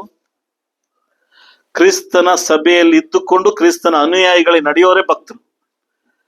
ಭಕ್ತರಾಗಿರೋದು ಸಾಧ್ಯ, ಭಕ್ತರ ವೇಷ ಹಾಕೊಳ್ಳೋಕ್ಕೂ ಸಾಧ್ಯ ನಮ್ಮ ಕೈಯಲ್ಲಿ. ಆ ಸಾಧ್ಯ ಅಲ್ವಾ? ಸಾಧ್ಯ ಇಲ್ಲ. ಭಕ್ತರು ಮಾರದಿರ್ಕರು ದೇವನ ಭಕ್ತರ ತಮಿಳ ಭಕ್ತರು ತವ ಸರಿ ಭಕ್ತರ ಒಂದು ವಾರ್ತೆ ಯೂಸ್ பண்றே. பக்தரா இருக்க முடியும், பக்தர் போல என்ன பண்ண முடியும், அந்த மாதிரி டிராமா பண்ணவும் முடியும். அது தேவனுக்கு தெரியுது, மனுஷருக்கு தெரியாது, தேவனுக்கு தெரியுது. நம்ம பக்தரை தான் சொல்ற பாருங்க. தமிழ் கேட்டு வாசிங்க அந்த வசனம். பரலோகத்திலிருந்து ஒரு சத்தம் உண்டாக கேட்டேன், அது கர்த்தருக்குள் மறிக்கிறவர்கள் இது முதல் பாக்கியவான்கள் என்று எழுது. அவர்கள் தங்கள் பிரயாசங்களை விட்டொழிந்து இளைப்பாறுவார்கள்.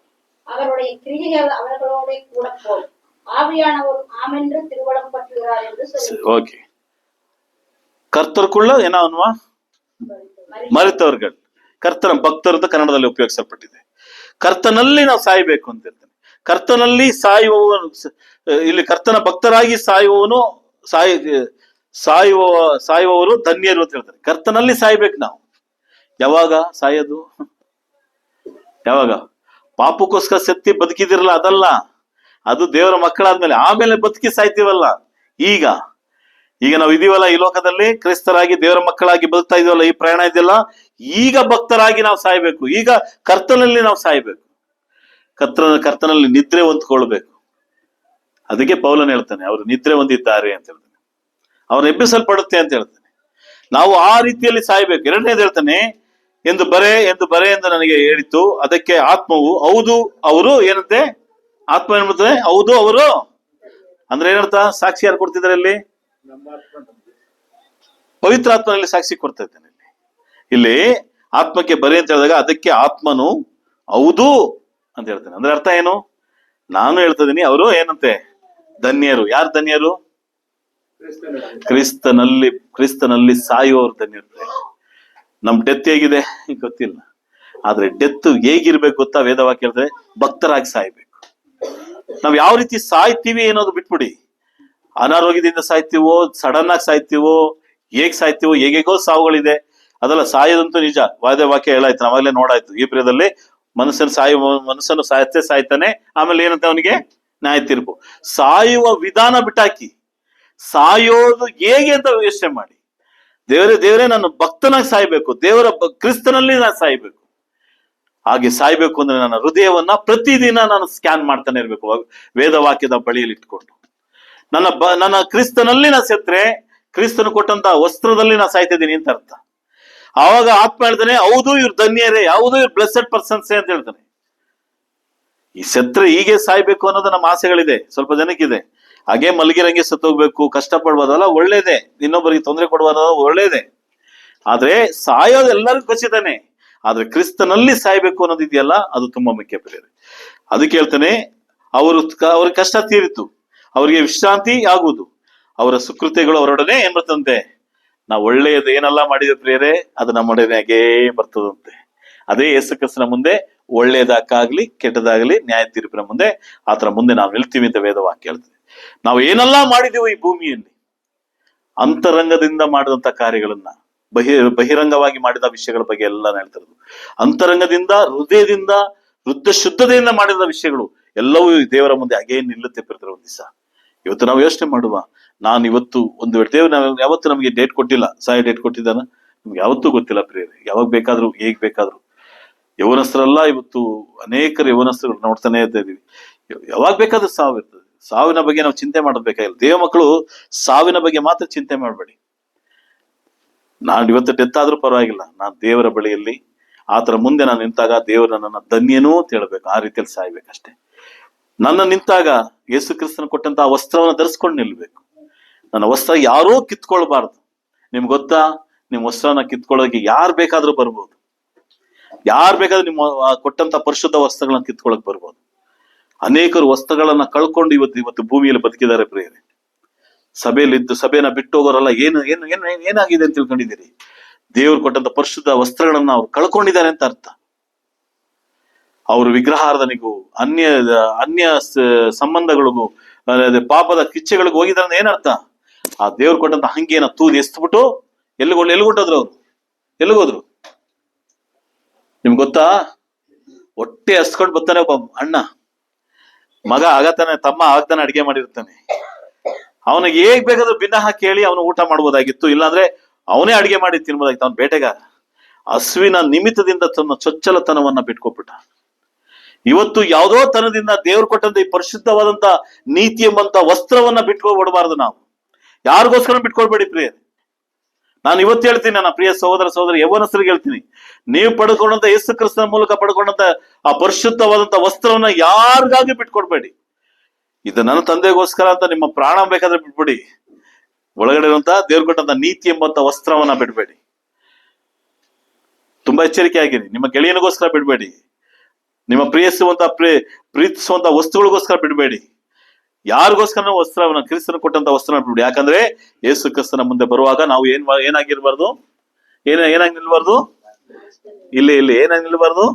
ನಾಚಿಕೊಳ್ಳದೆ ಧೈರ್ಯವಾಗಿ ನಿಲ್ಬೇಕು. ಹೇಗೆ ನೀವೆಲ್ಲ ಸಭೆಗೋಸ್ಕರ ನಿಂತ್ಕೊಂಡಿದ್ದೀರೋ ಆತರ ಯೇಸು ಕ್ರಿಸ್ತನ ಬರುವಿಕೆಯಲ್ಲೂ ನಿಲ್ಬೇಕು ನನ್ನ ಪ್ರಿಯ ಸಹೋದರ. ನಾಚಿಕೆ ಅಂದ್ರೆ ಇಂಗ್ಲಿಷ್ ಅಲ್ಲಿ ಏನ சொல்றாங்க, ಶೇಮ್ ಆಗಿ ನಿಲ್ಬಾರ್ದು. ಅದನ್ನ ನಿಲ್ಲೋದು, ಆ ವಸ್ತ್ರ ಇದ್ರೇನೆ ನಮ್ಗೆ, ಆ ವಸ್ತ್ರ ಇದ್ರೆ ನಾಚಿಕೆ ಬರೋದಿಲ್ಲ, ಆ ವಸ್ತ್ರ ಇಲ್ಲಾಂದ್ರೆ ನಾಚಿಕೆ ಬರೋದು. ಯಾರು ಹೇಳಿದ್ದು? ಯೋಹಾನ 1ನೇ ಅಧ್ಯಾಯದ ಪ್ರಕಟಣೆ ಹೇಳಾಯ್ತು. ಈಗ ಆ ವಸ್ತ್ರವನ್ನ ನಾವು ಕಳ್ಕೊಳ್ಳೋದು ಹೇಗೆ?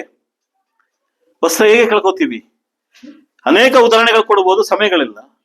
2 ಉದಾಹರಣೆಗಳು ಹೇಳಕ್ ಸಾಧ್ಯ. ನಿಮಗೋಸ್ಕರ ನೀವೇ ವಸ್ತ್ರವನ್ನು ಕಳ್ಕೊತೀರಿ, ಇಲ್ಲಾಂದ್ರೆ ಇನ್ನೊಬ್ರಿಗೋಸ್ಕರ ವಸ್ತ್ರವನ್ನು ಕಳ್ಕೊತೀರಿ. ಇದಕ್ಕೆ ದೊಡ್ಡ ಉದಾಹರಣೆಗಳಿದೆ, ಸಮಯಗಳಿಲ್ಲ. ಹಾಗೆ ಹೇಳೋದಾದ್ರೆ, ಒಬ್ಬ ಯೌವನಸ್ಥನು ಬರ್ತಾನೆ ಯೇಸು ಕ್ರಿಸ್ತನ ಬಳಿಯಲ್ಲಿ. ಒಂದು ಉದಾಹರಣೆ ಏನ್ ಕೇಳ್ತಾನೆ? ಎಲ್ಲಿಗೆ ಹೋಗ್ಬೇಕು ಅಂತ ಕೇಳ್ತಾನೆ. ಯಾವ ವಸ್ತ್ರವನ್ನ ಧರಿಸ್ಕೊಂಡು ಇರಬೇಕೋ ಆ ಸ್ಥಳವನ್ನ ಕೇಳ್ತಿದ್ದಾನೆ. ಯಾವ ನಿಲುವಂಗಿನ ಧರಿಸ್ಕೊಂಡು, ಯಾವ ನೀತಿ ವಸ್ತ್ರವನ್ನು ಧರಿಸ್ಕೊಂಡು ಯಾವ ಸ್ಥಳದಲ್ಲಿ ದೇವರದಲ್ಲಿ ಇರಬೇಕೋ ಆ ಮನೆಯನ್ನ ಕೇಳ್ತಿದ್ದಾನೆ, ಆ ಸ್ಥಳನ ಕೇಳ್ತಾನೆ. ಅವನಿಗೆ ಹೇಳಿದಂತ ದೇವ್ರು ಹೇಳಿದಂತ ಯೇಸು ಕ್ರಿಸ್ತ ಹೇಳಿದಂತ ವಿಷಯಗಳೆಲ್ಲ ಮರ್ತ್ಬಿಟ್ಟು ದುಃಖ ಭರಿತನಾಗಿ ಏನಾಗದ ಲೆಫ್ಟ್ ಆಗೋದಲ್ವಾ? ನಿಮ್ಮಂತ ವಯಸ್ಸು ಹುಡುಗ ಏನಕ್ಕೆ ಹೋದ ಅವನ ಆಚ ಕಡೆ? ಯಾವ್ದಕ್ಕೋಸ್ಕರ ಹೋದ? ಅವನು ಶ್ರೀಮಂತನಾಗಿರೋದ್ರಿಂದ, ಐಶ್ವರ್ಯವಂತನಾಗಿರೋದ್ರಿಂದ. ಕರೆಕ್ಟಾ? ನಾನು ಹೇಳ್ತಾ ಇರೋದು ತಪ್ಪೇನಿದ್ಯಾ? ಐಶ್ವರ್ಯದ ನಿಮಿತ್ತದಿಂದ ಏನಾಗತ್ತ? ಅವಾಗ ಅವನ ಬಟ್ಟೆ ಬಿಚ್ಚಿದ ಯಾರು? ಆತ್ಮೀಯದ ಬಟ್ಟೆ ಬಿಚ್ಚಿದ ಯಾರು? ಅವನ ಐಶ್ವರ್ಯ ಅವನ ಬಟ್ಟೆಯನ್ನ ಬಿಚ್ಚಾಕ್ತು. ಐಶ್ವರ್ಯ ಬಟ್ಟೆ ಬಿಚ್ಚಾಕ್ತು ಅಂತ. ಯಾವ ಬಟ್ಟೆ ಇದಲ್ಲ? ಯಾವ ಬಟ್ಟೆ? ಆತ್ಮೀಯದ ಕೊಟ್ಟಂತ ಯೇಸು ಕ್ರಿಸ್ತನ ಕೊಟ್ಟಂತ ಪರಿಶುದ್ಧ ವಸ್ತ್ರ. ಅವ್ನಿಗೆ ಹೇಳ್ತಾ ಅಳವಡಿಕೆ ಕಾಲನೇ ಅದು. ಒಂದು ಉದಾಹರಣೆಗೆ ತಗೊಂಡಿದ್ದೀನಿ ನಿಮಗೆ. ಹೊಸ ಒಡಂಬಡಿಕೆಯಲ್ಲಿ ನಮಗೆ ಯೇಸು ಕ್ರಿಸ್ತನ ಆ ಪರಿಶುದ್ಧವಾದಂತ ಆ ನೀರಿನ ರಕ್ತದಿಂದ ಒಗ್ದಂತ ನಮ್ಗೆ ಆ ಪರಿಶುದ್ಧ ಬಟ್ಟೆನ ನಮ್ಗೆ ಕೊಟ್ಟಿದ್ದಾನೆ ಪ್ರಿಯರೇ. ಡೈಲಿ ನಾವು ಅದನ್ನ ಭದ್ರಪಡಿಸ್ಕೋಬೇಕು. ಹೇಗೆ ಯುದ್ಧಕ್ಕೆ ಹೋಗೋನು ತನ್ನ ಜಾಕೆಟ್ನ, ತನ್ನ ಹೆಲ್ಮೆಟ್ ನ ಭದ್ರಪಡಿಸ್ಕೋತಾನೋ ಆ ರೀತಿಯಲ್ಲಿ ದೇವರು ಕೊಟ್ಟಂತ ಹೆಂಗೇನ ಭದ್ರಪಡಿಸ್ಕೊಳ್ಳಿಲ್ಲ ಅಂದ್ರೆ ಕಿತ್ತೋಗುತ್ತೆ. ಇನ್ನೊಂದು ಉದಾಹರಣೆ, ಬಟ್ಟೆಯನ್ನ ಕಿತ್ತೋಗೋದ ಕಾರಣ ಇನ್ನೊಂದು ಉದಾಹರಣೆ ಯಾವ್ದಿದೆ? ತನ್ನ ಯೇಸು ಕ್ರಿಸ್ತನ ಬಳಿಯಲ್ಲಿ ಬಂದು ಇದೇ 30 ಕಾಸು ಯೇಸು ಕ್ರಿಸ್ತನ ಜೊತೆಯಲ್ಲಿದ್ದಂತ ಶಿಷ್ಯನು ಏನಾಯ್ತಾನೆ? ಆ ಬಟ್ಟೆಯನ್ನ ಕಳ್ಕೊತಾನೆ. ಯಾರದು? ಹಣ ಎಷ್ಟರ ಮಟ್ಟಿಗೆ, ಐಶ್ವರ್ಯ ಎಷ್ಟರ ಮಟ್ಟಿಗೆ, ಗೆಳೆತನ ಎಷ್ಟರ ಮಟ್ಟಿಗೆ, ಬಂಧು ಬಳಗ ಎಷ್ಟರ ಮಟ್ಟಿಗೆ. ನನ್ನ ಪ್ರಿಯ ಸಹೋದರರೇ, ಬಂಧು ಬಳಗ ವಿಷಯದಲ್ಲೂ ಎಚ್ಚರಿಕೆ ಆಗಿರಿ. ನಾವು ಆ ವಿಷಯದಲ್ಲಿ ತುಂಬಾ ಜಾರೋಗ್ತಾ ಇದ್ದೀವಿ. ಮಕ್ಕಳ ವಿಷಯದಲ್ಲೂ ಜಾರೋಗ್ಬೇಡಿ, ಹೆಂಡತಿ ಮಕ್ಕಳ ಗಂಡನ ವಿಷಯದಲ್ಲೂ ಜಾರೋಗ್ಬೇಡಿ. ನಿಮ್ಮ ಭದ್ರವಾದಂತ ವಸ್ತ್ರವನ್ನು ಧರಿಸ್ಕೊಳ್ಳಿ.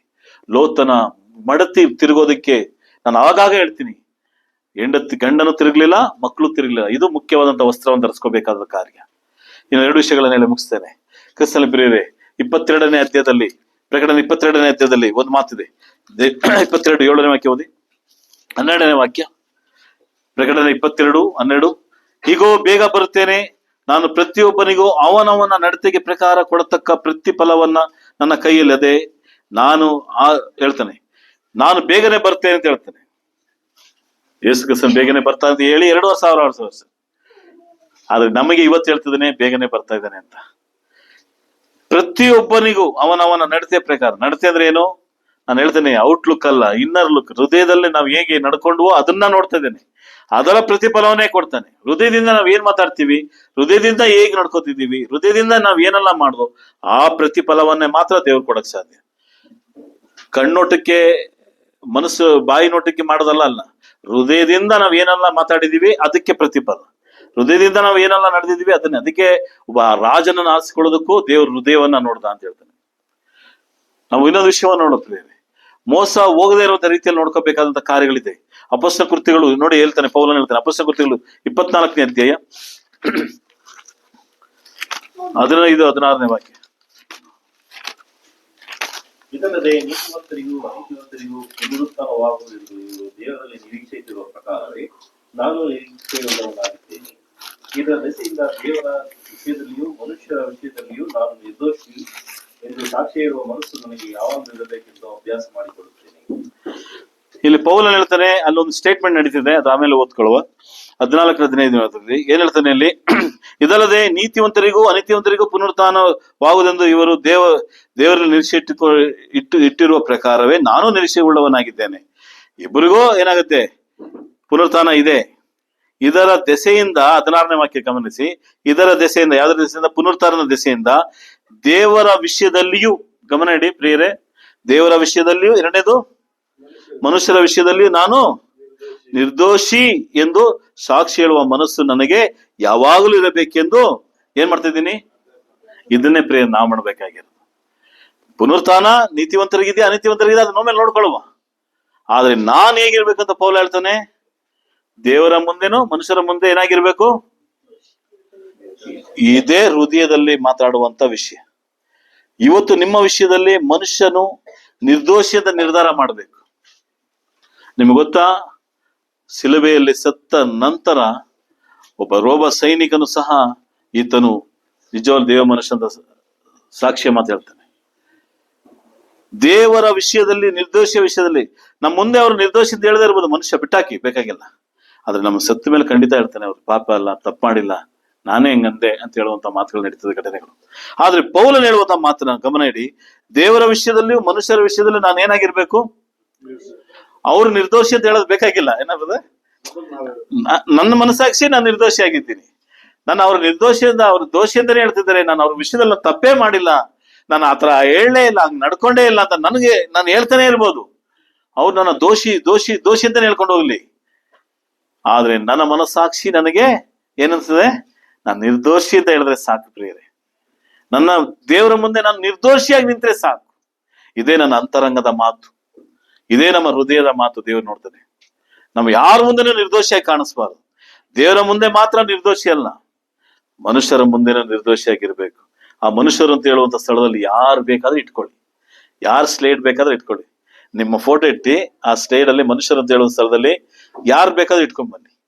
ಗಂಡ, ಹೆಂಡತಿ, ಮಕ್ಕಳು, ಚಿಕ್ಕಪ್ಪ, ದೊಡ್ಡಪ್ಪ, ಮಗದ ಪಕ್ಕದ ಮನೆಯವರು, ಮುಂದ್ಗಡೆ ಮನೆಯವರು, ನನ್ನ ಗೆಳೆಯ, ಯಾರು ಬೇಕಾದ್ರೂ ಇಟ್ಕೊಳ್ಳಿ. ಎಲ್ಲಾರ ಮುಂದೆನೂ ಏನಾಗಿರ್ಬೇಕು ನಾವು?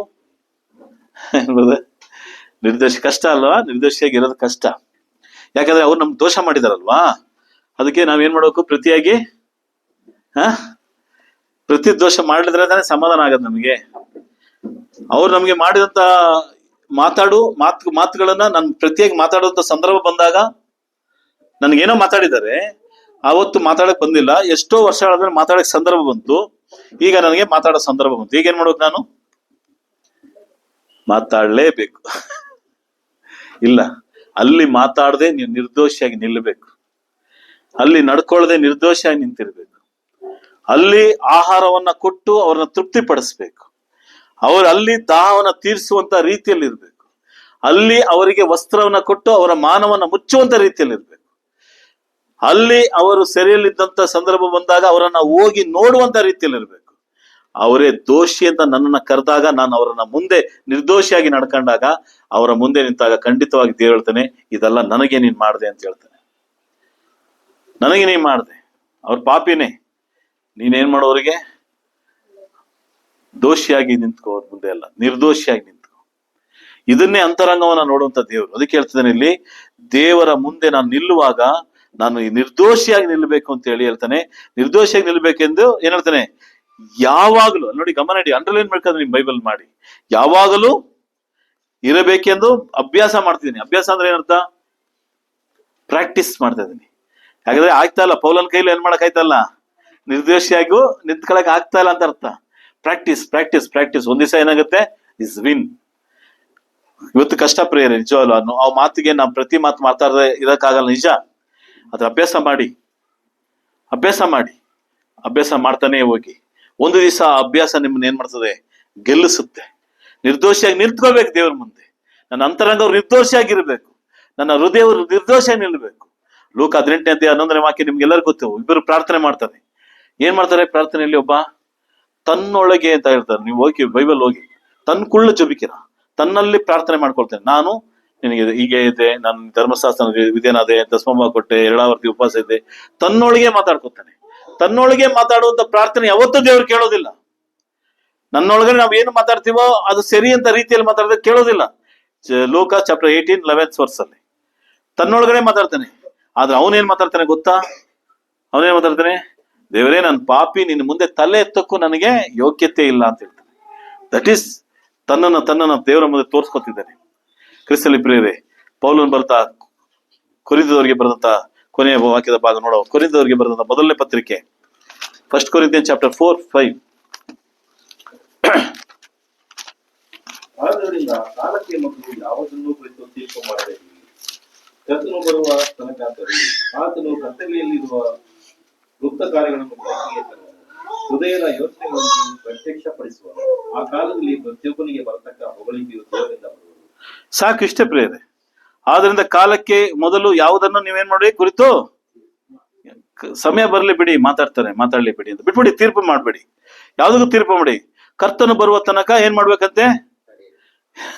ಆ ವಿಷಯನ ಕರ್ತನು ಬರೋವರೆಗೂ ನೀವೇನ್ ಮಾಡಿ ತಡೀರಿ. ಯಾಕೆ ತಡಿಬೇಕು? ನಾವು ಕರ್ತನು ಬರೋವರೆಗೂ ತಡಿಬೇಕು. ತೀರ್ಪು ಮಾಡ್ಬೇಡಿ ಅಂತ ಹೇಳ್ತಿದ್ದಾನೆ. ಒಂದು ವಿಷಯ ನಡೆದಿದೆ ಘಟನೆ, ತೀರ್ಪು ಮಾಡ್ಬೇಡಿ, ಕರ್ತನು ಬರೋವರೆಗೂ ತಡ್ಕೊಳ್ಳಿ ಇದನ್ನ. ಏನಕ್ಕೆ ಅಂತ ಹೇಳ್ತಾನೆ ನೋಡಿ, ಮುಂದೆ ಹೇಳ್ತಾನೆ. ಆತನು ಕತ್ತಲಿರುವಂತ ಗುಪ್ತ ಕಾರ್ಯಗಳನ್ನ ಬೆಳಕಿಗೆ ತರುವನು. ಏನ್ ಮಾಡ್ತಾನೆ? ನಿಮಗೆ ಗೊತ್ತಿಲ್ಲದೆ ಇರುವಂತ ಒಂದು ವಿಷಯವನ್ನ ಏನ್ ಮಾಡ್ತಾನೆ? ಯಾವ್ದೋ ಒಂದು ವಿಷಯವನ್ನ ತೀರ್ಪು ಮಾಡ್ತಿದ್ದೀರಲ್ವಾ, ತೀರ್ಪು ಮಾಡ್ಬೇಡಿ, ನಿಂತ್ಕೊಳ್ಳಿ. ಕರ್ತನ ಬರೋವರೆಗೂ ವೆಯ್ಟ್ ಮಾಡಿ. ನೀವು ತೀರ್ಪು ಮಾಡೋದು ಒಂದ್ ವೇಳೆ ತಪ್ಪಾಗಿದ್ರೆ, ಅರ್ಥ ಆಗ್ತಿದೆಯಾ ಪೌಲನ್ ಹೇಳುವಂತ ಮಾತು?